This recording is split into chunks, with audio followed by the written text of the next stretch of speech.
17 বছরে যারা মানবাধিকার লঙ্ঘন করেছে, খুনের সাথে জড়িত, গুমের সাথে জড়িত, যাদের বাংলাদেশের আইনে যাদের বিচার হয়েছে, তারা শেখ হাসিনা সহ তারা যাতে বাংলাদেশের এসে বাংলাদেশের মাটিতে তাদের যে সাজা হয়েছে সেই সাজা তারা যেন ফেরত আসতে পারে এবং এই বাংলাদেশের আইনে তাদের বিচার হয়, সেই লক্ষ্যে বিএনপি সরকার সচেষ্ট আছে, সেই কার্যক্রম চলছে।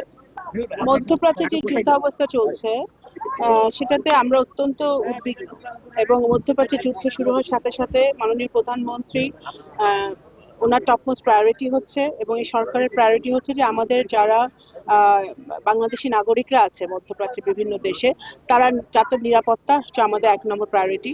আমরা আমাদের মিশনগুলো সেখানে সকল দেশে অত্যন্ত নিবিড়ভাবে পর্যবেক্ষণ করছে। ওনারা নাগরিকদের সাথে যোগাযোগ রাখছে, বাংলাদেশিদের সাথে, তারা যেন নিরাপদে থাকে, তারা যে সকল কর্মসংস্থানে তারা কাজে আছে তারা যেন নিরাপত্তার সাথে কাজ করতে পারে, সেটা আমরা আমাদের মিশনগুলো দেখছি। এবং যারা ফেরত আসতে চায়, যেমন আমরা ইতিমধ্যে আপনারা দেখেছেন ঠিক রোজার ঈদের আগের দিন রাতে আমরা আল্লাহর রহমতে 186 জন বাংলাদেশিদেরকে আমরা ফেরত আনতে পেরেছি বাংলাদেশ বিমানের একটা চার্টার্ড ফ্লাইটে, এবং সেখানে প্রবাসী কল্যাণ মন্ত্রণালয়ের খরচে এটা হয়েছে। প্রবাসী কল্যাণ মন্ত্রণালয়, পররাষ্ট্র মন্ত্রণালয় এবং সিভিল এভিয়েশন এবং IOM যে আমাদের আন্তর্জাতিক সংস্থা আছে, আন্তর্জাতিক সংস্থা IOM এর সম্পূর্ণ তত্ত্বাবধানে আমরা তাদেরকে ফেরত আনতে পেরেছি।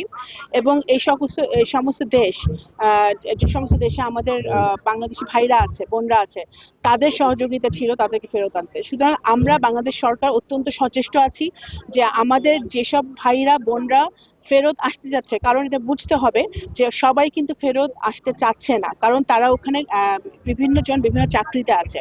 যারা ফেরত আসতে চাচ্ছে সেটা ডিপেন্ড করছে ওই সকল দেশের যুদ্ধের অবস্থার উপরে। তারা যদি নিরাপদে থাকে তারা প্রেফার করছে ওই দেশে থেকে তারা কাজটা কন্টিনিউ করতে, কিন্তু যারা ফেরত আসতে যাচ্ছে, যাদের জীবনের ঝুঁকি আছে, তাদেরকে আমরা সরকারি খরচে চার্টার্ড ফ্লাইটে করে যতগুলো ফ্লাইটই লাগুক আমরা তাদেরকে ফেরত নিয়ে আসবো। এবং যারা ওখানে আছে তারা যেন নিরাপদে থাকে সেটা আমরা সর্বোচ্চ চেষ্টা করছি।